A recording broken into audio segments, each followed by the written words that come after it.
but you control your anger. There's a way to feel better. That's one thing to remember. No matter where you are, you can be a star. Stop and take a deep breath and relax yourself. Take another deep breath and relax it, and relax it. Eliminate violence.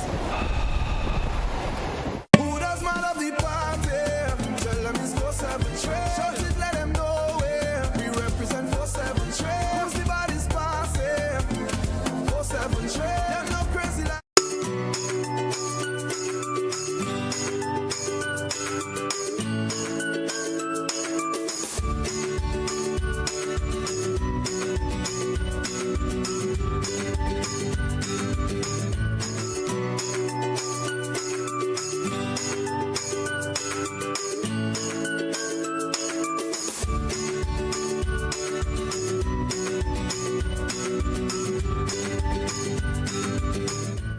Coming up, Barbados is heating up with enhanced attractions and hotel properties. World Cup cricket's touching down in the Caribbean.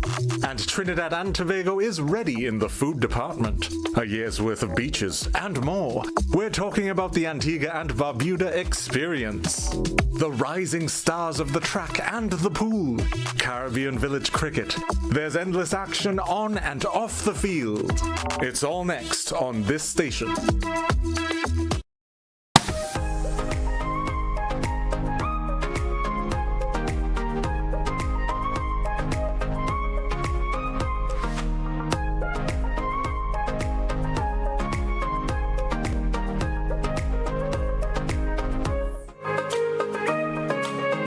Let me say a good morning to those of you listening to Classic Radio 105.5, 105.9. Those of you viewing us via GBN TV, the usual good morning to you. Those of you via social media platforms, good morning to you also. Whether it's a Facebook page, YouTube channels, good morning.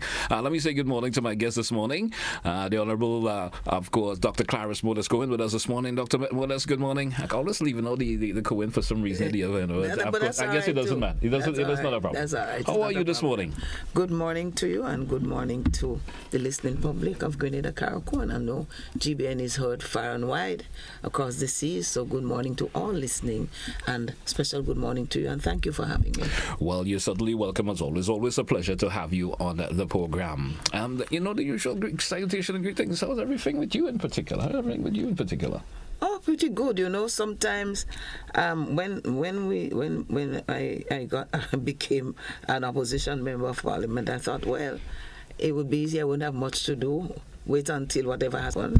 And I find myself very busy. So it's actually the opposite around, or no? It's somehow the other way around for you.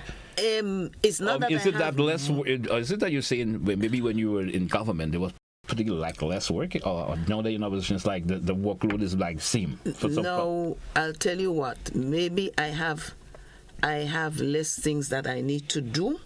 However, most of it I have to do it myself. But the technical help and so on that I had access to is not there. So while I have a little staff in my office, it's just two persons. Mm-hmm. And so other things I have to pretty much be more involved. All right. Understandably so.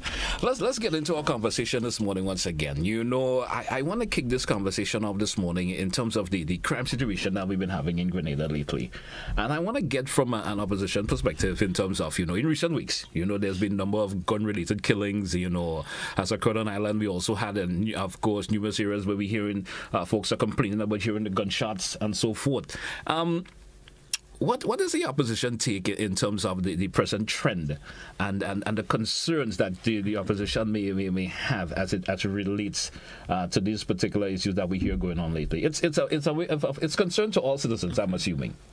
All right. So yes, it's a concern to all citizens. So my response would be in part what the opposition is looking at generally. But I have a few ideas. I want to deal from a personal perspective and also. A mix, So we opposition like all Grenadians are very, very concerned about the escalation in crime, and because it's sudden, and sometimes we have felt that maybe, and when I say we as Grenadians, we have felt, well, there's fire on one side, there's fire on the other side. The northern islands have their thing, in the south Trinidad is there, but we are in an oasis. We're especially blessed. And then all of a sudden we're beginning to realize that it may not be necessarily so, and so it is a concern because we're not used to the magnitude to which it has gone. Yes. The number of deaths in a short space of time, and it's not a huge number, but in a small population size like ours, and the networking that we do and the people that we know, the people personally, it becomes humongous.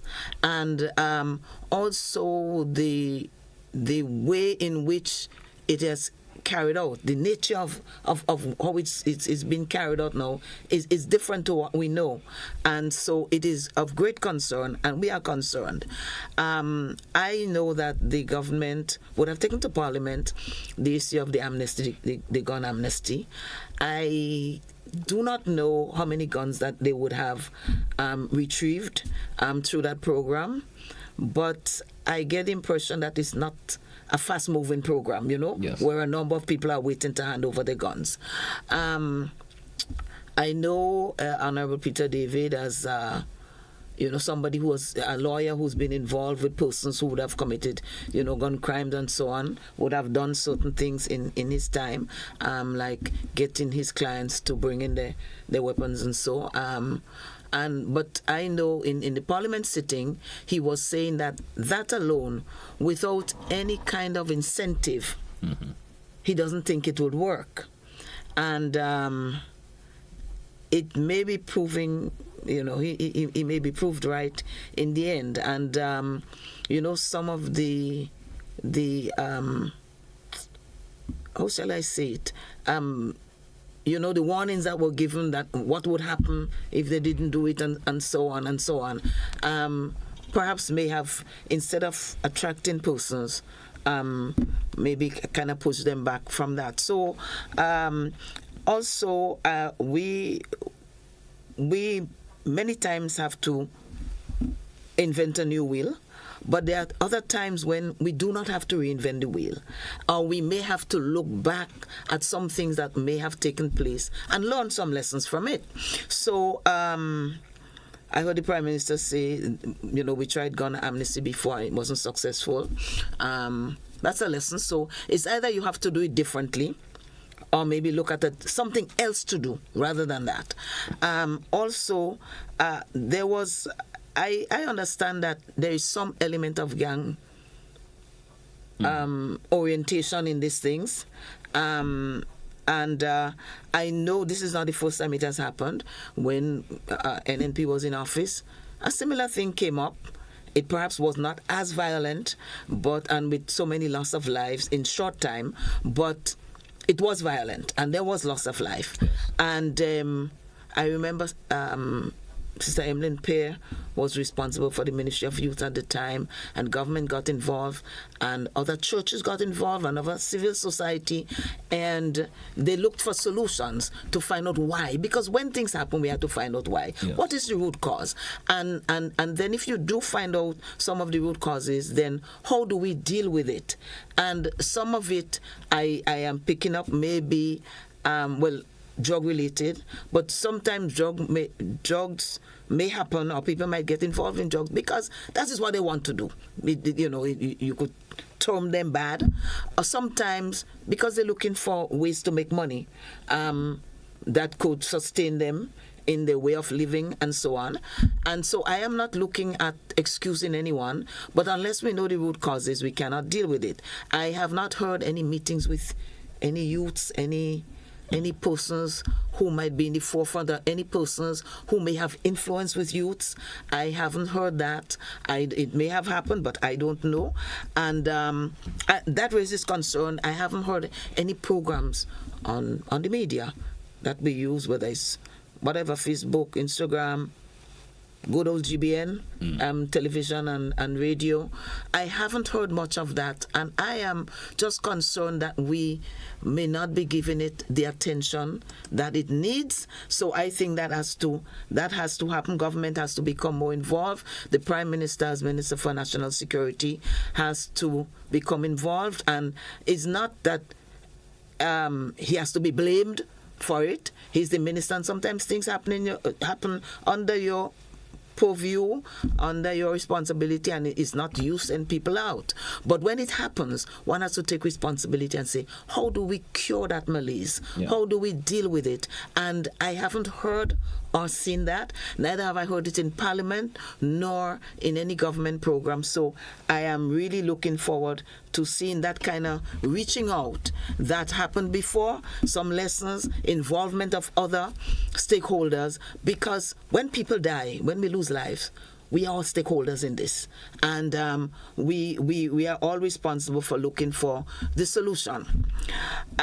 So I need to see more of that, and when the death happened, I have a chat in my community where a number of persons are on it. Some are active frequently, and some just listen. Yeah. Some hear things and they might just call me and say, look, I see that there. I don't think that is the right thing, that. And it helps.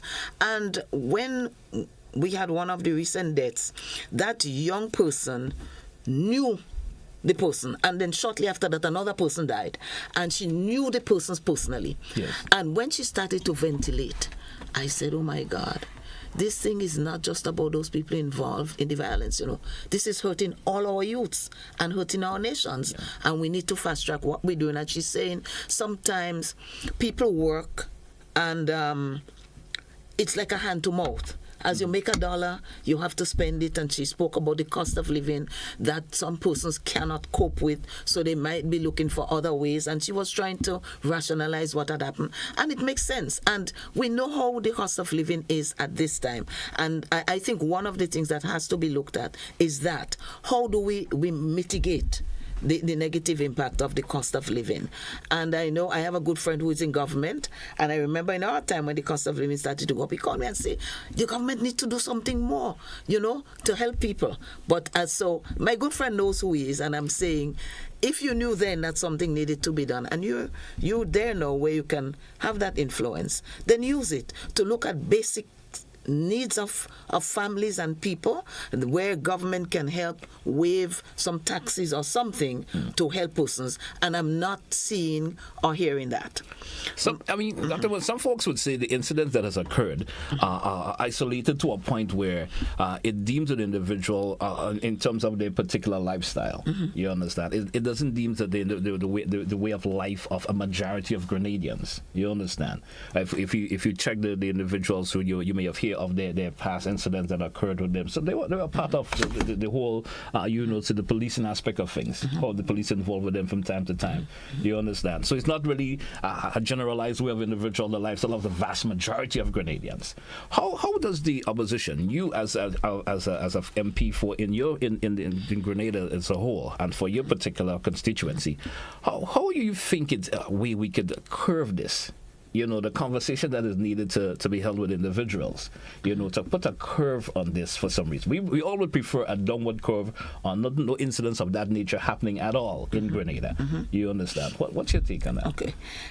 So I know sometimes you after they say, what the incident was, then they talk about the history of the person. Yeah. I think, and this is not putting it at the doorstep of any government or any individual at this time now, but I think one of the ways that we have generally not done well is to rehabilitate people. Yeah. So you hear that person was involved in crime before, blah, blah, blah. Does that justify another crime? Or are there things that we could have done to rehabilitate persons? Because the statistics are there. The repeat offenders who go back into prisons are there. And if you say that these people have had maybe altercations with police and so on. But who else has been there in their life to help them? Whether it's the churches, whether it's other social workers and so. And so I think we need to look at programs that would minimize that. But you say that these are individuals who have been involved with crime. But if we're hearing about young people who are involved in in the gangs and this sort of thing, because it's there all over the island. It has escalated in some areas, but you're hearing about the gangs even in areas where you didn't have before. Yes. Right? Are you hearing about certain little gangs in Victoria, in St. Mark? And that is a place that has been pretty quiet over the years in that regard. And so we cannot just be complacent and say, well, it's just this criminal A, and he's been there already and he's done that. I think, one, we have to look at how do we rehabilitate perpetrators, and secondly, how do we prevent it from going to other groups, organized groups of people. And so I hear what you're saying, but I don't think that we should be complacent and say, oh, that person did that already. That person did that already. So the rest of us are good people and it wouldn't happen. I think we need to prevent that from happening. But I want to start with a very important thing that maybe sometimes we forget as so-called Christians and religious people, to pray. To pray, get together and to pray. And I want to refer to 2 Chronicles, I think it's chapter 7, verse 14. And it says, if my people, which are called by my name, shall humble themselves and pray and seek my face and turn from the wicked ways, then will I hear them. And that's God saying that in the Bible, in Chronicles, from heaven, and will forgive their sins, and I will heal their land. I've heard this so many times, but I believe and I identify with that. So I'm not going to go into that, not being a preacher or anything, but I believe we have to get together and pray. And another thing is to engage people. What is happening here? Engage the people surrounding these other people and the individuals. Why has that happened? When you arrest them, who speaks to them? And we have to provide opportunities for hope, and I mentioned the cost of living and how people are down. People are down. You have to walk out there. You have to have your phone lines open to them, and they will tell you they're not making it. And that's not just people looking for handouts. These people, some of them who would have taken care of themselves over the years, but finding themselves more and more unable to take care of themselves. What is the hope that is being offered by all of us, but especially by the government? Employment. We need to look at that. And, well, I mentioned it already, ways to alleviate the high cost of living. I haven't heard about that. So I think government needs to do more, research more into it, and put structures in place to reach out to people and give them that hope. But I think all of us as opposition, and we have some especially who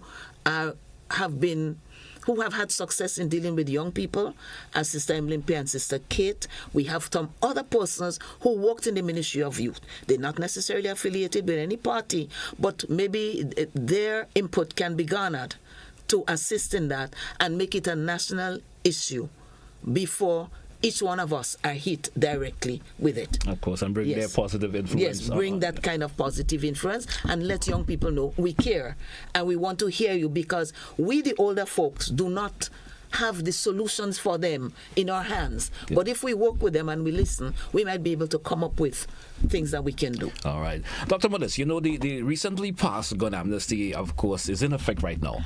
And, of course, are we going to see the bearing of the... want to see it bearing any fruit, if I could say it in that way, in terms of in allotting to the period that is set out in terms of, when to bring in those guns and stuff. You spoke a little bit of that earlier on. What more should be done to ease the minds of citizens, or the regular citizens, I would ask in this case, in terms of the gun amnesty from your perspective? You did speak of statements that were made by the Honorable Peter David and stuff. I had him last week on the show. And he did reference to that also. Yes. But tell me what you think in terms of easing the minds of regular citizens in the gun amnesty and so forth. What's your take on that? What more could have been done? Well, I have thought about this, and I have heard certain things that government said they would not do, but I think that they need to give it consideration. So, for example, some people, we don't know how they get their guns, if they get it for free or if they pay for it. But obviously, some people pay to get their guns, whether they get it legally or illegally. Mm-hmm. Now, maybe a little incentive could have been, give them back something. For every gun you bring back, we'll give you a token sum of money, I don't know, but I think it could work. There's pros and cons to this, but I think it's something to consider. Then, in terms of any legal backlash on them, I don't think enough has been done to assure them that if you bring it in or if you send it in, then we would not come witch hunting afterwards, knowing that you had a gun, you might have more, or that sort of thing. What are the repercussions for you if you do that? That I have not, and I've sat in Parliament and I've listened, and I have not heard the assurance that you will not be castigated because of that. Anything during that period, you have amnesty. You have, how shall I say it, some safety there. After that, you didn't bring in your gun, then you get the full weight of whatever the law gives. I agree with that. So I think government needs to rethink something. Look at where we are today from the time the gun amnesty was open. How many do you have? And make an effort, because people are still saying with no more guns on the street, we as good citizens want guns to protect ourselves. And that is not necessarily a good thing for our country, because the more people who have guns, the more people feel that they could use guns, and they feel safe because they have a gun. But that is not necessarily so. So I think there has to be definitely more dialogue. I am certainly not an expert on that, and I don't want to go too far to embarrass myself. But I just think enough has not been done, and stakeholders need to be called in and discussed with what can we do. But I think the preventative, sending out hope by taking certain measures, some of the programs we had for youths could be revisited. Government might call it a different name. They might implement it a different way. We have schools going on. School students are doing exams. So another group of students will be released. What is it for them? The Imani program, as bad as it was, or people say it was bad, it brought hope to some people, because some youths, every year, some youths leaving school would have had an opportunity for that. What about the Empower and this and the soft loans? They have become so heavy again, so hard, so difficult. We need to look at these that could distract people in a positive way towards a positive way of life. All right. Dr. Modeste, we drew for a break. Let's take it. We come back and chit-chat some more. Stay with us, folks. It's To The Point here, Classic Radio, GBN TV.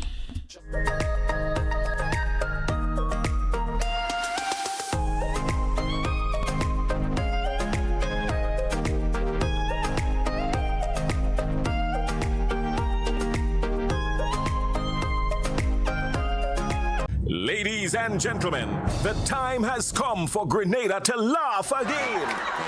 Heritage Theatre presents Spice Laugh Comedy Bash 2024, Saturday, June 22nd and Sunday, 23rd June at the Trade Center in Grandance, and on Sunday, 30th June at the Deluxe Cinema in Grenville. Showtime, 7 p.m. every time, featuring some of Grenada's best ambassadors of comedy: Robert White, Dillion Walters, Kareem Alexis, Dale Bola, and other outstanding comedic performances, all coming to knock you off your seats with laughter. Get your tickets now. Bring out the entire family. Tickets are $60 and available at Mitchell's Pharmacy in Grandance, Gittins Health and Wellness at all outlets, Art and Soul Bookstore, Spiceland Mall, 3B's Shoe Store, downtown St. George's, Calico Supermarket, Grenville and Sutairs, St. David's Pharmacy, and Go To Fet. It's time for Spice Laugh Comedy Bash 2024. Get ready to witness the ultimate showdown of athleticism and adrenaline. The Whitsuntide Games are back, and they're bigger and better than ever before. Join us on Saturday, May 18th at the electrifying Kirani James Athletic Stadium. The action kicks off bright and early with the morning session starting at 9 a.m. sharp. Watch the best local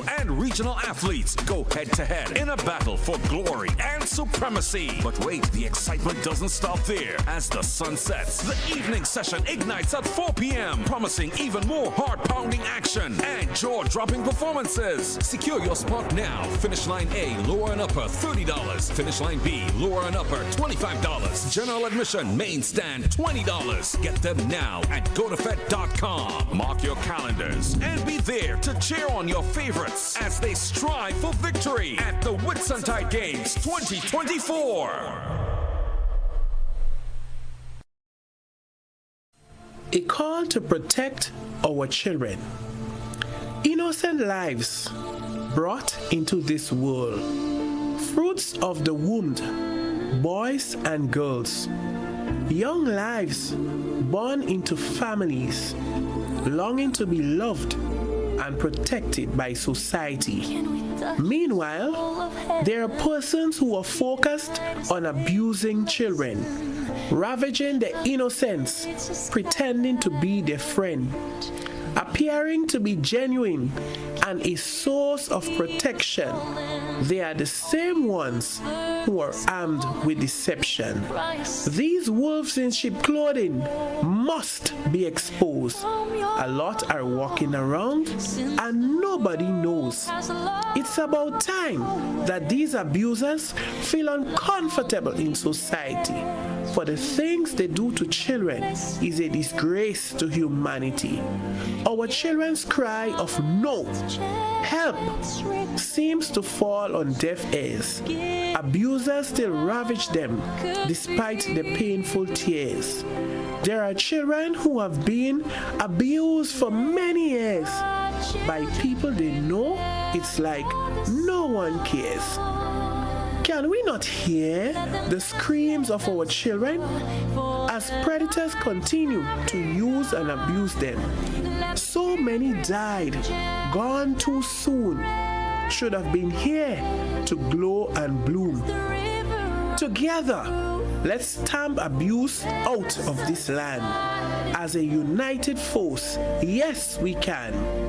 Wipe away the tears from our children's eyes as we create a society that is free to thrive. I call on all of society. Let us take a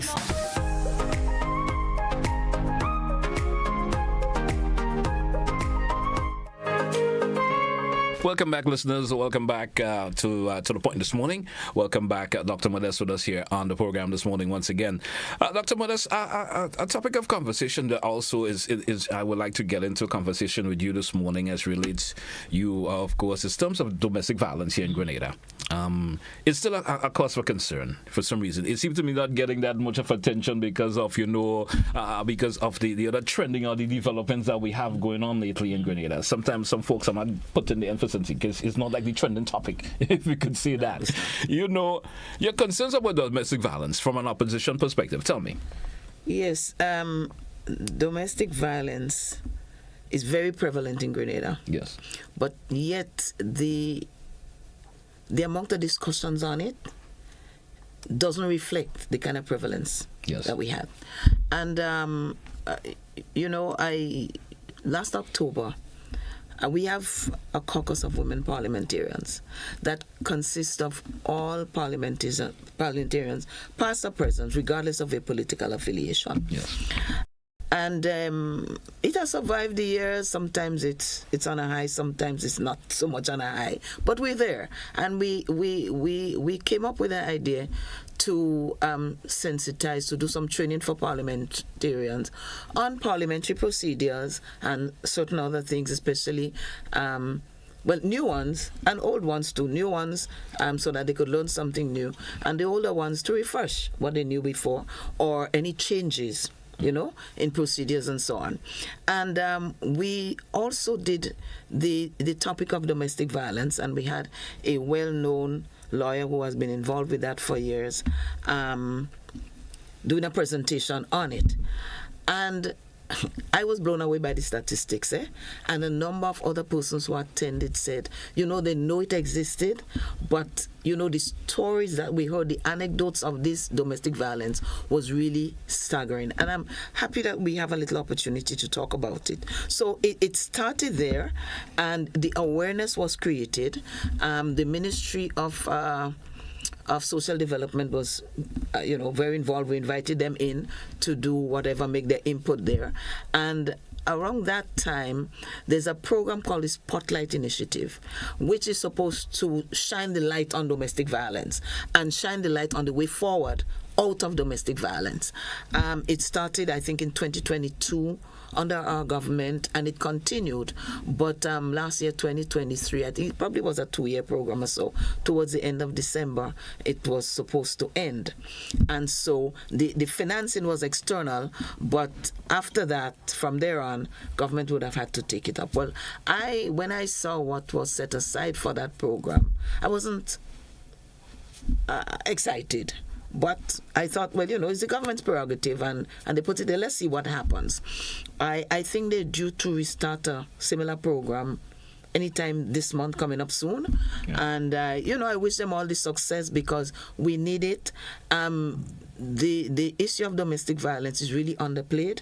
And the good thing about it is that we have avenues that we can help to address those who inflict the violence and those on whom the violence is inflicted.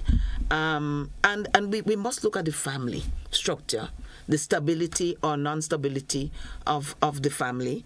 And there has to be engagement of families as a whole. There has to be counseling where necessary, where these things have been involved.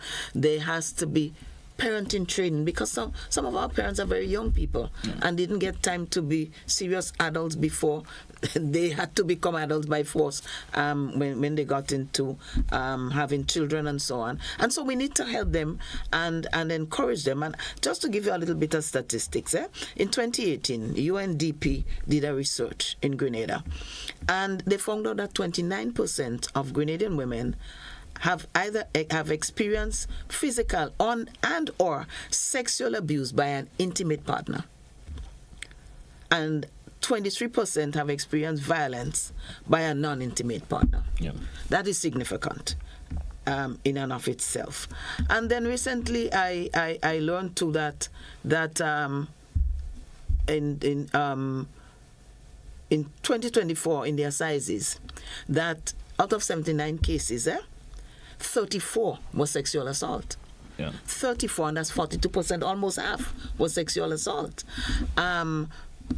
We don't go to their sizes, and some of these things are not things that make news headlines, and justifiably so, because I think we should be coming into that place where the victims especially should have more privacy. Yes. And I know the matter of the family court came up sometimes in the Ministry of Social Development. I'm not sure where that is going to, because there are persons who would not report it because of the fear of the publicity and all of that, and the castigation that they would receive. But the statistics are not looking good. And the Spotlight Initiative I spoke about was a program that was designed to protect our women and girls from violence. But also we have to know that young men and boys are subjected to violence too, whether it's in the home, whether it's sexual violence, etc., etc., etc. So I'll just bypass all of the statistics, but it is very troubling.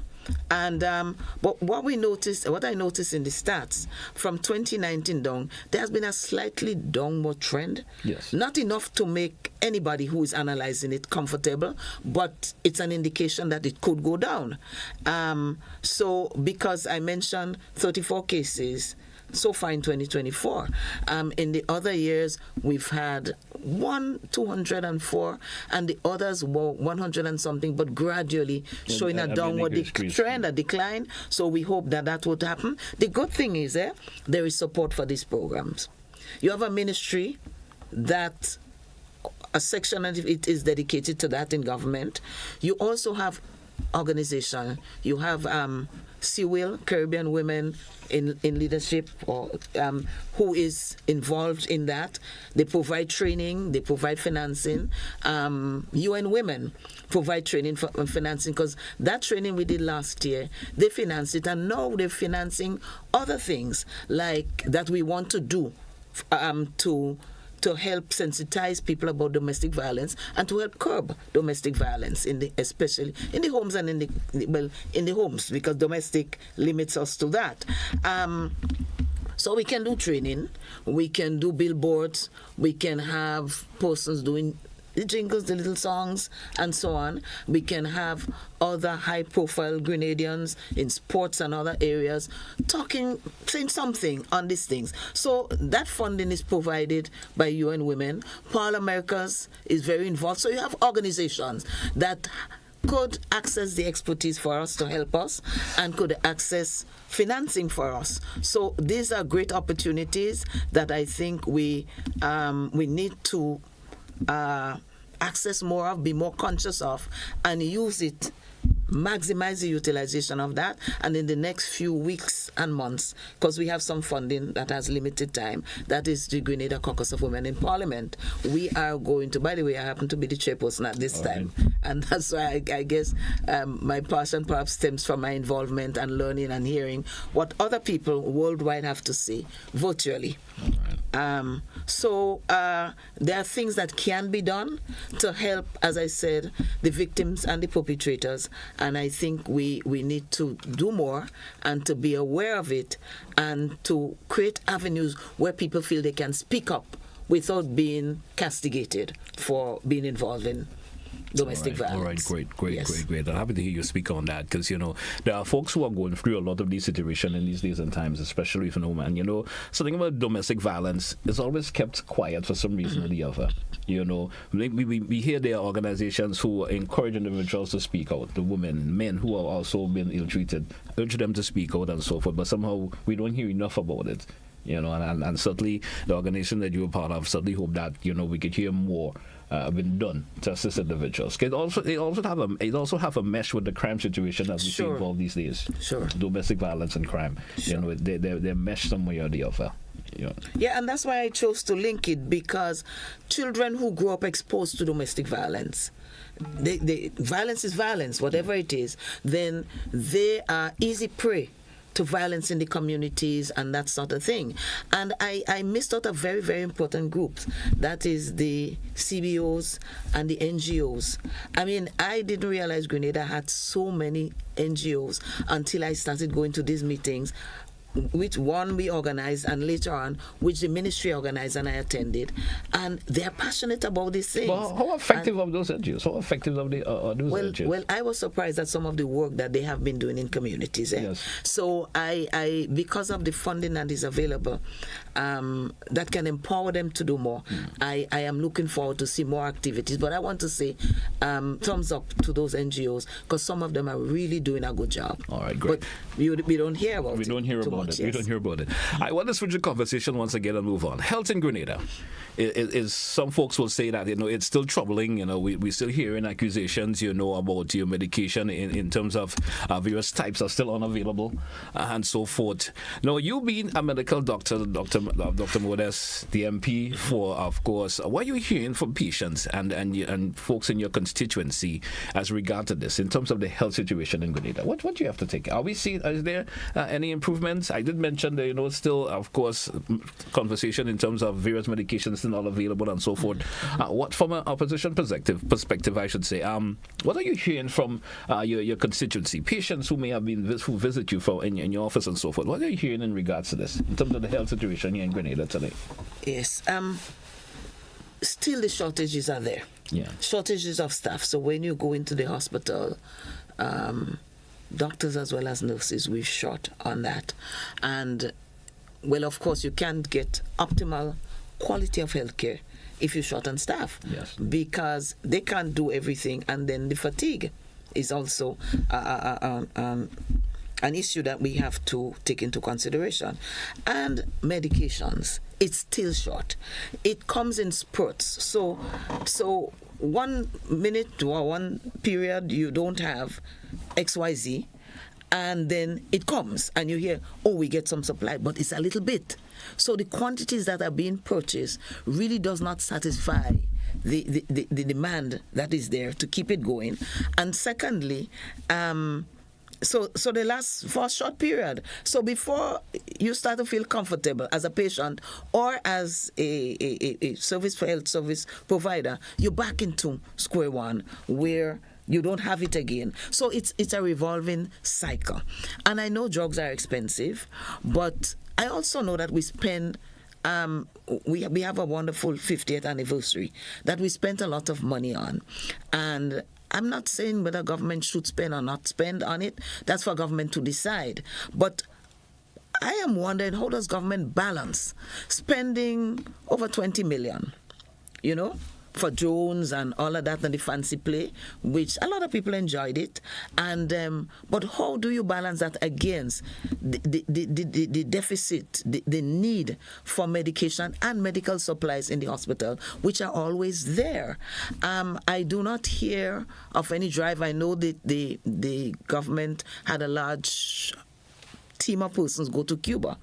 And as far as I know, Cuba still is open to sending their experts, their doctors and nurses, to Grenada to provide services by an arrangement. I have not heard any report to say, well, that was one of the things that we discussed, that kind of shortage, and so we'll be getting 20 more doctors, whatever. I have not heard that. And I thought that should be a major topic in that kind of setting. So the staff shortage is become very worrying. I don't know what they said about it on May Day, because we're still in May, 1st of May. Yeah. I didn't hear too much on it, but I don't get the feeling that the unions are doing a whole lot. I would like to hear what they're doing on that in terms of the pressure put on staff. Then, because that certainly creates low staff morale and what happens. So that shortage continues. The government, we had started a project for national health insurance. I believe that was a very wise move on behalf of the NNP administration to do that. A lot of background work was done, a lot of money was spent, because the thing is, if you give free health care, you will never be able to do the quality of health care unless it's a country with large volumes of people that the government's coffers are filled with monies from a lot of other sources, which ours is not. So while you would love it to be all free, but you want it to be constantly there. So the challenge is, how do you get it done? And there are a number of persons who can really afford to contribute to the healthcare.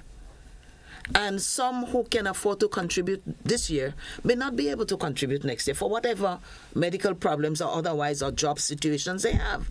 And they did say in the first budget, I heard about, strengthening the anyway, really continuing or starting over the national health insurance, but I have not seen anything. And I think it's something that government needs to prioritize, because it will bring in some revenue. It wouldn't bring in all. Government will still have to contribute a portion, but it will certainly alleviate. But first, I think government is not prioritizing that situation, that dire situation that is out there, where people get a prescription, you're in the hospital, you get a prescription, go and get this and go and get that, and some can afford it and some cannot. So is it that we're condemning our people to an untimely death because we're not providing the kind of services they need?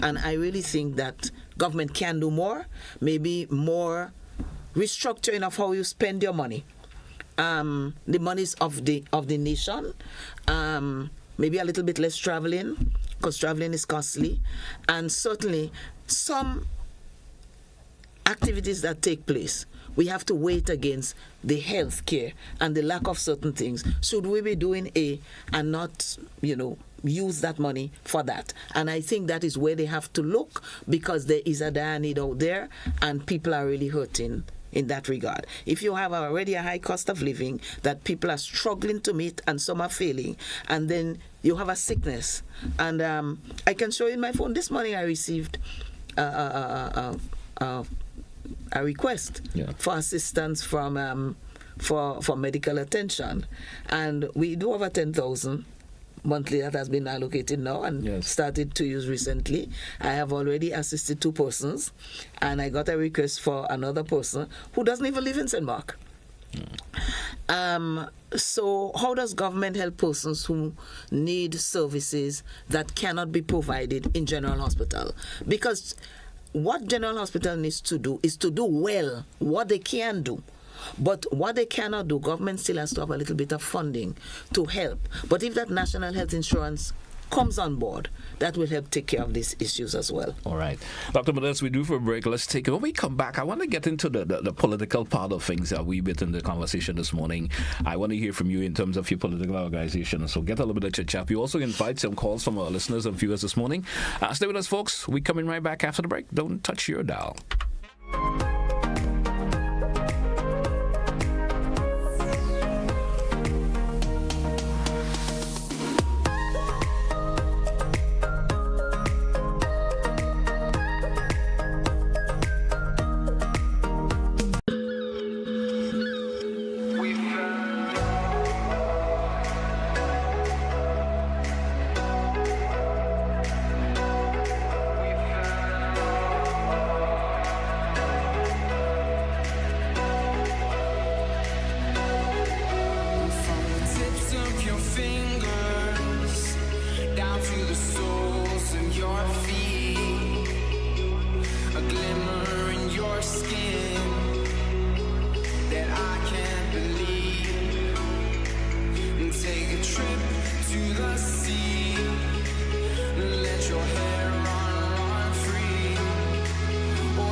Welcome back, listeners. Welcome back, viewers. Inside of this segment, folks, we have approximately just around 13 minutes or so left inside the segment. Dr. Modeste, welcome back. I want to get into the political side of things in this segment now, of course, Dr. Modeste. Recently, we had Dr. Bradford issue has been in the news lately in terms of him being of course, uninvited by the executive of the new National Party. Give us a reason why this decision was made in terms of having him uninvited from an executive meeting, as we've been hearing. Tell us a wee bit about as relates to that. Okay, well, I know you being part of the executive, of course, you maybe could share more information than anybody else can share. I think Dr. Bradford is perhaps in a better position to speak to that much more than I do. He's the one who made the decision for whatever happened. But anyways, Dr. Bradford, as several other persons who attend our executive meetings, is an invitee. Yeah. Means that you were not elected by the masses of the NNP at the convention, or the representatives, the delegates, better said, but out of respect maybe for the time that you have been there, for the contribution, whatever, and you feel you could continue to make contributions, you are invited. So people, he and some others were invited, and they've been there and they've played their role, whatever it is. Some may not have played as much of a role as we thought they could play, but that is, so be it. And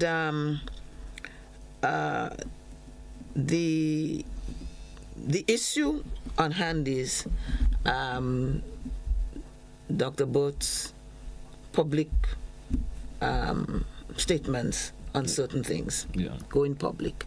All right. Now, the thing is that the Constitution does not speak, but it speaks to invitees and says that the political leader and the membership who have been elected by our delegates, they can invite invitees, right? And that is pretty much what it says. So it means that a lot of the guidance has to come from the Constitution, which speaks to the members rather than the invitees. And our Constitution is very clear on certain conduct that could bring maybe discredit to the party, and certain utterances in public that could bring that kind of thing as well. Now, but Braffett is free to give his opinion on what he thinks, but I asked the question in the meeting and I ask it now. Bob Braffett was free to talk just as any member of our executive. And while he may have made certain comments and certain things, the way he put that there out in the public, his feelings there, as far as I recall, and I have not attended every executive meeting, he did not do it with us. And my personal take is that if you're going to go out there, you have to show goodwill. And showing goodwill to me would have been venting, whatever, for the whole period of the meeting, for whatever time of the meeting, ventilating and saying, this is what is what. Let us know where you're thinking first, and hear what we have to say first before you go in public. That's my only thing. I have nothing against him for what he said. I just think that he should have ventilated to us first before he went there.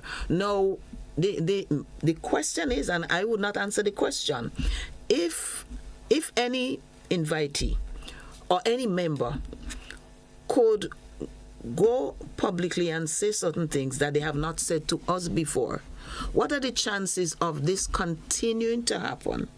And how will you have a control over it in the sense that not to muzzle anybody, but how are people guided by what they do? If you don't look at if you're not listening to the Constitution, then how are people guided by what they do? I have heard also comments that we are also violating the Constitution because we have not had the convention. The convention, and the membership know that we have been looking at the convention. This is a convention with a difference, because at this time for the first time we are really looking at succession planning for leadership, right? Or succession placement for leadership of the party, of the country, whatever. And therefore, this is something that we have to do some stock taking. Do you bring every name, everybody that say I want to be leader, you put their name up for nomination or for selection? Do you come up with a criteria for leadership? Do you look at certain persons and say, well, that person, whatever, committed a crime, whatever, and so they will not be eligible. So we have been working on convention. We have been open about the leadership succession. There are certain things that may have happened that we felt were inappropriate by certain persons. We felt was not appropriate, and we felt we needed to put a handle on it. But I can assure you that the succession planning for leadership is very much on the table, and will be done. And that convention is on the table and will happen. And well, could you speak of a timeline? Could you speak of a timeline? The timeline will be announced very soon. Very soon. Very soon. It is being discussed, and very soon it will be announced. All right, great. Yes. We do have some callers because we do have limited time on the program this morning. Let's start entertaining some callers. Let's take our first caller. Caller, you're welcome. Good morning. Hi, good morning. Thank you very much. Welcome. Thank you very much. I'm kind of disappointed with you because you opened the line twice on me just now, and I'm on a cell phone and credit just going. Anyway, caller, go ahead, please. Anyway, forget that. That's not the issue. Miss, look at that. I forget the lady name.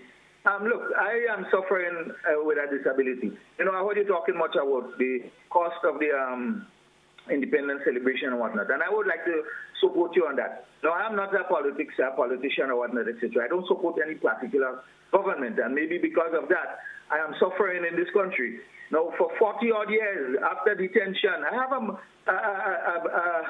detention order signed by Maurice Bishop in front of me here. But for the past 4 years, I suffered an amputation, and according to the doctor's report, I will not be able to walk anymore. I'm in a wheelchair.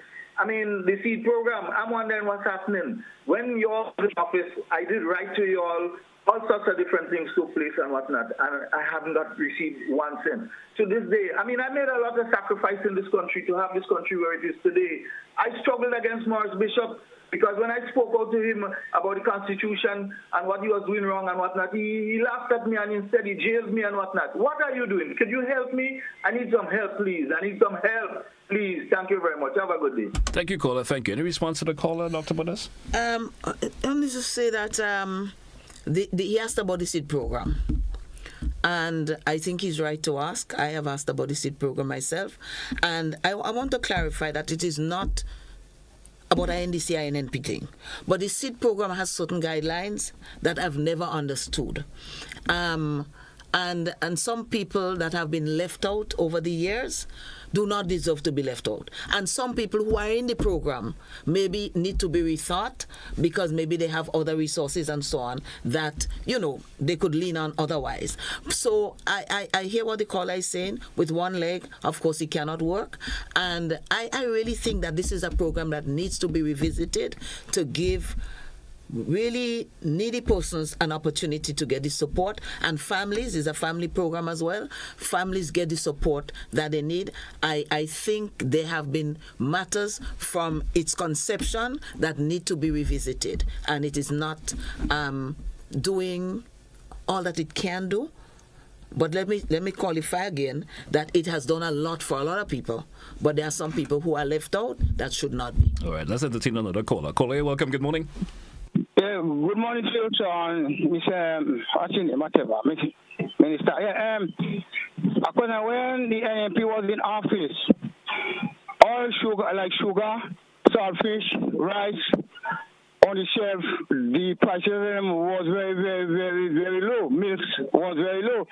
But at the end, this is when, and in office now, that every price is come up high. And Minister, can you remember a gallon of gas from the pump was $17 and a few cents, and then the people cried about it, and the former Prime Minister took off the $2 and he bring it to $15. Remember that. Have a good morning. Thank you, caller. Thank you so much. I'm not sure where this is going. Let's take another caller. Caller via WhatsApp. Good morning. You're welcome. Hey, Dr. Modeste, good morning. Yeah, Dr. Modeste, you also asked a question about Mr. Brafitt, right? And then you give a kind of answer. You have to know I'm lost. Because the only person that could do the invitees is the leader of your party. And according to Anthony Boswin, that Mr. Brafitt wasn't invited because that come down from the leadership, and even the other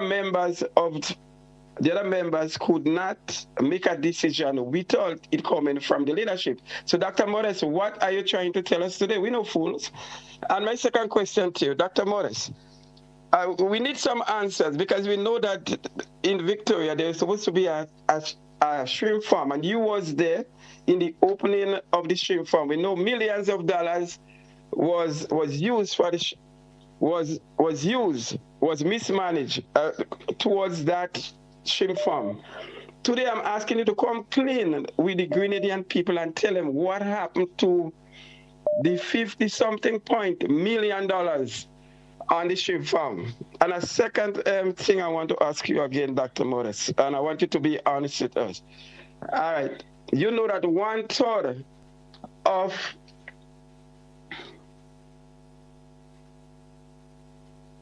Guess we lost the caller there. Maybe you could answer the previous question he asked, because we seem to have lost the caller there. I respect Mr. Anthony Boston's opinions, but I beg to differ, because I am not quoting verbatim, but what I'm saying is in the Constitution. The leader of the party can invite, as well as the membership. The membership of the executive can invite, and that is what the Constitution states. So he hasn't been with us for a little while, and maybe his memory is not clear on that. So I want to, he can refresh it, and I can, tell him where to find it. And so that is one. The other thing is, I just want to mention to the shrimp farm, briefly, because we don't have time, obviously. This shrimp farm was a project that I supported because I felt that such a project could bring great benefits to the constituency as not having a business. If I am guilty, the only thing I'm guilty for is supporting it because I maybe stupidly thought it could bring economic benefits. That's number one. Secondly, the monies that the caller is speaking about, those were not Grenadian people's money. These were, and that doesn't justify anything, but I need to clarify, because I know I spoke about monies that are being spent on certain things, like for independence and so on, that I feel could be spent elsewhere. That wasn't money for us to spend elsewhere. This was monies that persons invested in the shrimp farm through the how do you call this project we have, the CBI. So, and the fact that a number of persons investing in it means that they saw it as a good project that they could make money out of. It just so happened that the person who was the head of it mismanaged the monies. Now, you can blame me for that too if you want to, but what I do know is that no one can say that I misappropriated any funds, either private or public, to do that. So I want to say that I believed that it could have worked if given the chance, but it wasn't given the chance. Okay. Yes. Let's entertain another caller. Caller via WhatsApp. Good morning. You're welcome. Morning, sir. Dr. Modeste, good morning to you. I just want to ask you a question on your take, because earlier on you talk about the issue with gun violence and you put up pay for people turning the gun as such. I want to ask a question on what is your take on it? The trading of marijuana is illegal. The trading and use of cocaine is illegal also. Have you ever heard that there is an amnesty granted to people who have marijuana, cocaine, things of that sort, in order to curb drugs as such, because we know drugs was being increased? I've never heard that. I've heard everyone being charged because it's illegal. If it is illegal to have an unlicensed gun in your possession, why do you have to say that you have to pay someone if they turn in something that is legal? To be honest with you, what I think the government should do, look at a stiffer penalty on the illegal weapon, because you know unlicensed, it's illegal already. And this issue with amnesty, I think that should not have been granted. Face the consequence. Because let me tell you something. The reason why the people that committing those crimes now, you hear they get more smart by using masks. It tells you that they have no intention to give up the gun. They mean that we will do it and you cannot catch us. And if you have 2 bad men or 4 bad men in an area, and another 4 bad man in the next area, and they have beef against each other, if the lone one give up his weapon, it is expected the one that don't give up his weapon, he may attack the other. So all of them will keep the weapon. The security system step up. Such people remove this thing about amnesty. You have something illegal, up with the penalty and make it harder for you. Anything illegal, there is a consequence. What's your think? Thank you, caller. Thank you, caller. We actually will be our last caller this morning. We're already a couple of minutes off for the program. You want to respond to the caller, Dr. Modeste, and get some closing comments? Let me just respond to one thing he said. Now, I'm not an expert on this thing, but I just looked at different options that I would have heard people say, and I saw it as a possibility, and I know it is a controversial thing, so I wouldn't argue that. But he said that the security system should step up. I think the security in the country should step up, and I think that our dear Prime Minister should take the leadership in helping them put structures in place so that you can deal with that matter. But I also think that there might be some ways to show some leniency and to encourage people to give it up. But everybody's welcome to their own opinion. This is my opinion, and it's not an expert opinion. All right.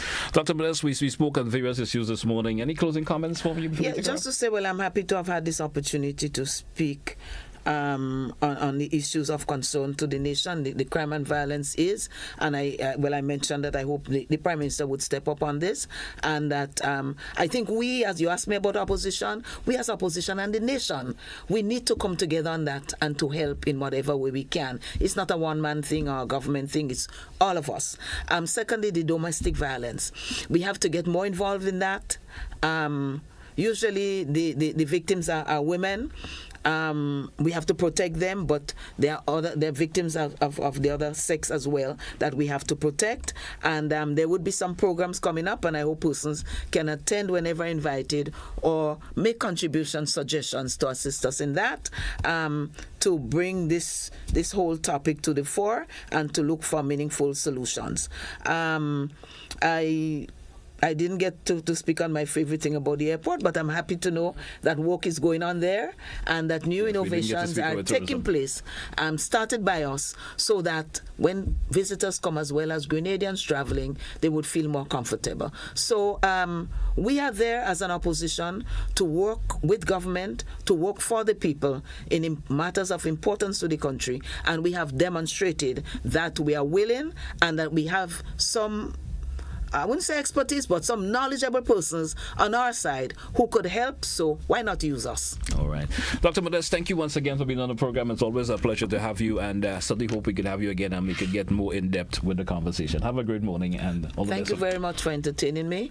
God bless Grenada, Carriacou, and Petit Martinique. All right. Hey, folks, that's how we take a wrap for this edition of To The Point. Join us again tomorrow for another edition. Have yourself a great day, folks, and this is where we say goodbye for today.